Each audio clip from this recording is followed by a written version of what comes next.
여야 대표가 오늘 만나 세월호 특별법 협상 재개에 합의했습니다. 협상 당사자는 원내대표로 하기로 했습니다.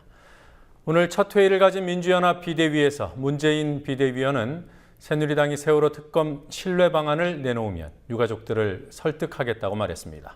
세월호법 교착을 푸는 실마리가 될지 주목됩니다. 국회 중계카메라 나가 있습니다. 곽보아 PD. 새누리당 김무성 대표와 새정치민주연합 문희상 비상대책위원장이 오늘 만났지요. 세월호 특별법에 관한 구체적인 얘기가 나왔습니까? 네, 배석자 없이 20분간 나눈 대화 과정에서 두 대표가 세월호법 협상에 대해 어떤 얘기를 나눴는지는 공개되지 않았습니다. 하지만 두 대표는 원내대표 협상을 재개하는 것에 대해선 동의했습니다. 오후 4시 10분부터 국회 새누리당 대표회의실에서 배석자 없이 만난 김 대표와 문 위원장은 오늘 만남은 상견례 차원일 뿐이고 세월호법과 같은 현안은 원내대표에게 일임한다는 점을 강조했습니다. 문희상 위원장은 기본적인 문제는 여야 원내대표들에게 있고 국회 문제는 세월호법이든 원내대표가 주인공이라고 말했고 김무성 대표도 고개를 끄덕였습니다. 그러나 국회에서 오랫동안 함께 지내온 사이인 만큼 비공개 대화에서는 어떤 식으로건 세월호법에 관한 얘기를 나눴을 것으로 보입니다. 문 위원장의 말 들어보시겠습니다. 그것이 국회의 문제건 다른 특별법 제정의 문제건 무슨 정부 원내대표가 주인공입니다. 우리들은 해봐야 응원군이고 옆에서 푸시하는 것이지 그런 대목은 아마 이의가 없어서 같이 갈 수 있을 거예요. 그래서 우리가 힘이 있으면 버텨서 그 일을 하는데 앞장서겠습니다.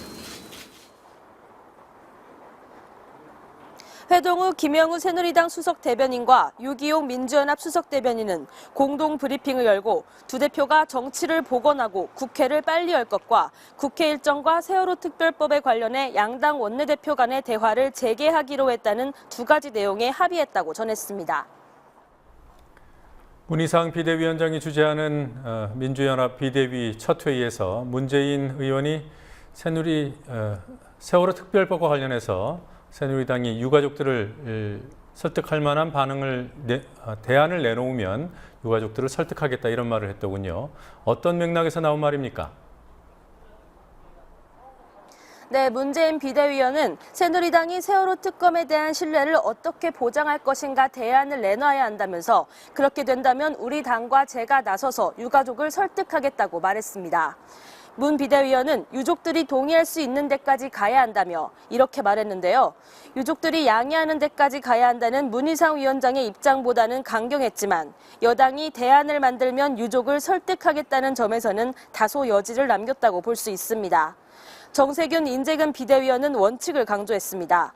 정 의원은 하다 안 되면 민주연합이 의회 권력을 되찾아온 후에라도 세월호법은 제대로 만들어져야 한다고 했고 인 의원은 세월호법에 대한 지침을 내린 대통령을 언급하며 청와대의 본때를 보여야 한다고 말했습니다.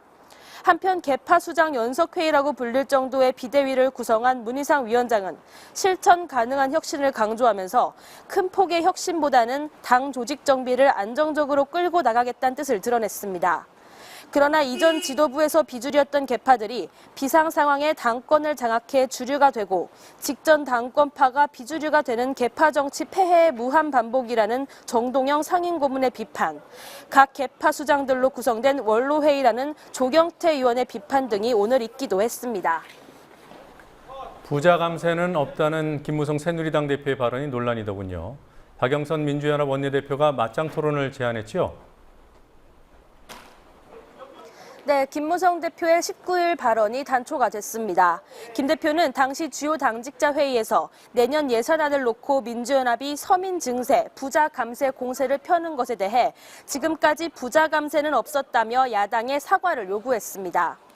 이에 대해 박영선 민주연합 원내대표가 오늘 비대위 회의에서 종합부동산세 인하로 1조 5천억 원이 감세됐는데 결국 이런 세수 부족분이 담배세, 주민세 등을 올리게 한 것이라며 김 대표의 주장을 반박했습니다. 지금 들어보시겠습니다. 국가 재정 파탄을 서민 증세로 막겠다는 발상입니다.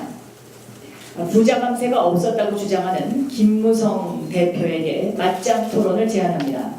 자신 있으면 맞짱 토론에 응해 주십시오. 통합진보당의 이상교 의원은 오늘 세제 개편안을 주제로 간담회를 열고 정부의 세법 개정안과 지방세제 개편 계획이 조세 형평성을 심하게 훼손하고 있다고 지적했습니다. 자, 이 세금과 더불어서요, 정부가 공무원 연금도 부담을 올리고 혜택을 낮추는 쪽으로 손을 대려고 하고 있습니다. 공무원들 반발이 적지 않을 텐데요. 어떻습니까?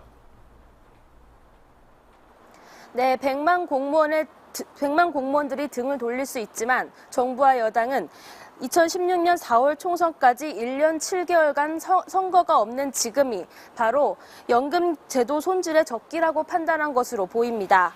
김무성 새누리당 대표는 지난 17일 당정청이 더 내고 덜 받는 공무원 연금 개혁에 합의한 것에 대해 공무원과 등을 지더라도 해야 한다고 말한 바 있습니다.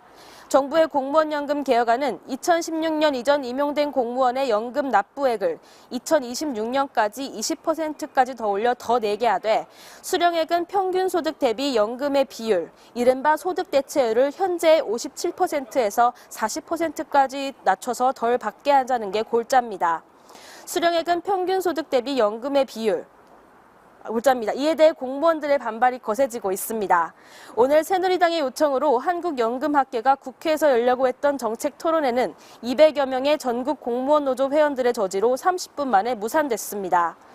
전국 노회원들은 당사자인 공무원들이 논의 과정에서 배제됐고 정부가 민간 금융사들이 회원으로 소속된 연금학회에 연금 개편안 연구를 맡겨 공무원들의 노후를 금융자본의 손에 넘겨줬다면서 반발했습니다. 오늘 여야 대표 회담이 열리기도 했지만 새누리당은 단독 국회로 가는 수순도 계속 밟고 있는 것 같아요. 오늘 어떤 일정들이 있었습니까? 네, 새누리당 의원들만 참여하는 단독 상임 및 전체 회의가 열리기도 했고 새누리당 의원들은 국회의장을 찾아가기도 했습니다. 이완구 원내대표는 오전 당 최고위원회의에서 국회 정상화를 더 이상 늦춰선 안 된다며 12월 2일 예산안을 처리하려면 최소한 9월 26일에는 본회의가 열려야 한다고 강조했습니다. 김지원 원내수석 부대표는 의원총회에서 10월 국정감사를 정상적으로 시작하기 위해선 26일 본회의에서 국감 대상기관 승인권을 반드시 처리해야 한다며 소속 의원들이 빠짐없이 참석해야만 만약 야당이 불참할 경우에도 의결이 가능하다고 단독 처리 가능성을 시사했습니다. 이완구 원내대표는 정호쯤 정의와 국회의장을 찾아 26일 본회의에서 90여 개 법률안을 상정해 처리할 것을 다시 한번 촉구했습니다. 오전에는 국회 교문위 소속 새누리당 의원들의 요구로 야당 의원들이 불참한 채 전체 회의가 열리기도 했습니다. 그러나 민주연합 소속 서른 위원장이 위원회 평화를 위해 회의를 더 이상 진행할 수 없다며 정회를 선포하고 회의장을 떠났고 그러자 여당 의원들은 설 위원장의 위원장직 사퇴 등을 요구하며 반발했습니다. 송광용 청와대 교육문화수석의 갑작스러운 사퇴를 둘러싼 의문이 커지고 있습니다. 비리 의혹을 대통령이 알고도 임명을 강행한 것이 아니냐 이런 의문도 제기되고 있더군요. 네, 서울 서초경찰서가 송광윤 전 수석이 총장으로 재직했던 서울교대를 포함해 15개 국공사립대학을 지난 16일 기소 의견으로 검찰에 송치했습니다. 이 대학들은 재학 중 일정 기간 동안 외국 대학에서 수업받는 제도를 당국의 인가 없이 시행해 고등교육법을 위반한 혐의를 받고 있습니다. 이 문제로 송광윤 전 수석은 지난 6월 9일 경찰에 출석해 조사를 받았는데요. 청와대는 사흘 뒤에 청와대 수석 비서관 내정 사실을 발표했습니다. 청와대의 인사검증 시스템이 이런 기본적인 사항도 걸러내지 못한 것으로 확인되면서 김기춘 비서실장 문책론이 다시 고개를 들고 있습니다. 청와대 수석 비서관의 사퇴에 대한 별다른 설명을 내놓지 않는 태도에 대한 비판도 여러 곳에서 나왔습니다. 유기용 민주연합 수석 대변인은 박근혜 대통령의 인사권은 국민으로부터 위임받은 것이라며 고위공직자의 진퇴를 비밀주의로 처리한다면 민주공화정이 아니라 왕정이고 청와대가 아니라 궁궐이 되는 것이라고 비난했습니다. 알고도 임명했다면 더 문제라는 지적이 나옵니다. 지금까지 국회에서 국민TV 뉴스 곽보아입니다.